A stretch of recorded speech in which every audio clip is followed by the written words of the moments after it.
Thank you very much, Vern. Our next guest talks about the spirituality of men. The problem is that although for most Christians, and Jews too, you know, God is male, if you think about it, women seem to be more in touch with spirituality, and men seem to have a hard time.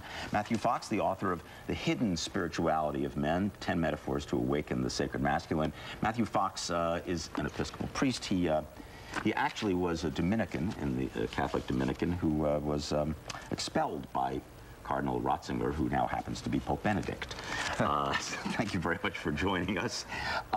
So, you know, if most people see God as a male figure, why would men not be automatically in touch with God? I mean, he's one of us. Well, it depends on what kind of male we have in mind, doesn't it, you know?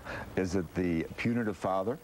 Is it the testosterone-driven reptilian brain male who wants to make war? First thing, action, reaction, response. So it's a matter of how men see themselves. And that's why this is a hidden thing, our spirituality. Women have been dealing with their spirituality, bringing the goddess back, the divine feminine, my whole lifetime. But men, we've not been critiquing what masculinity really means. It's even more than that. You say that men are really uncomfortable with spirituality. And when they've got it, they want to hide it. Well, that's often true. We're taught when we were kids, you know, men don't cry, which is another way of saying don't get in touch with your grief, or that don't even get in touch with your joy, because joy leads to tears too if you check it out.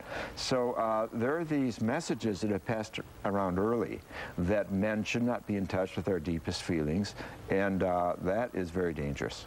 So if in these times, obviously, spirituality becomes even more important as the infrastructure around us seems to be more stressed. We need to look inside ourselves.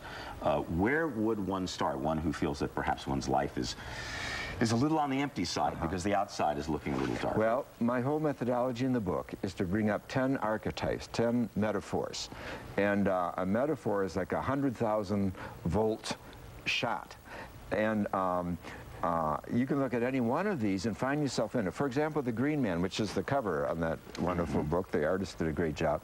The Green Man is ancient metaphor, ancient archetype of our relationship to nature, because he has boughs coming out of his mouth. His beard is a wreath of leaves and so forth.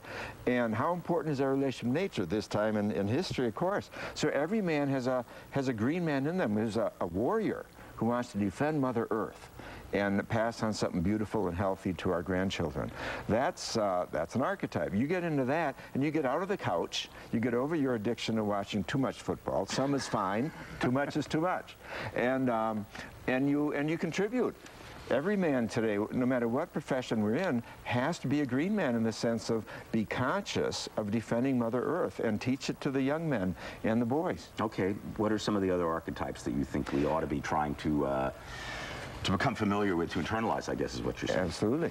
Well, the Blue Man, Swami Muktananda, the great Hindu saint, I had a vision that changed his whole life of a blue pearl that morphed into a blue man.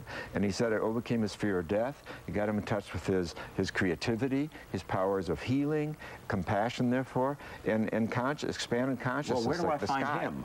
Where do you find him? In my book. But I mean, but you know, just describing these people is one thing, and actually finding them, you know, making them part of yourself. Well, learning to meditate. He found this in a meditation.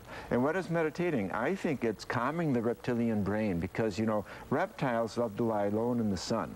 Meditation is about being in touch with solitude and therefore being alone. That's dealing with your reptilian brain. Nice crocodile brain, nice crocodile brain.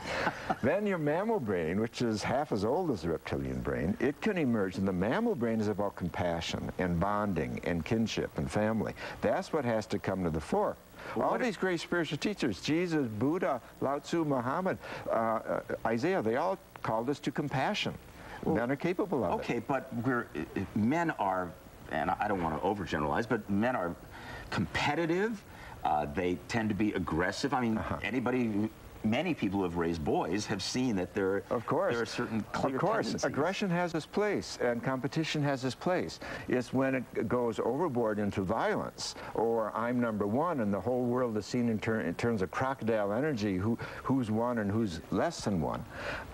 That's the danger, and so we should steer our passion of anger and moral outrage into something constructive, into creating alternative ways of doing energy, for example, running cars on the earth, or recycling and so forth. So it's a time for great creativity, and that's what you do with aggression. You turn it into something positive. Even a football game is taking aggression and putting it in a parameter that doesn't hurt others in the long run. Right. So I mean, that's a healthy form. Exactly. It's a healthy form. In what way can people use, I mean, we talk about meditation, but what about prayer?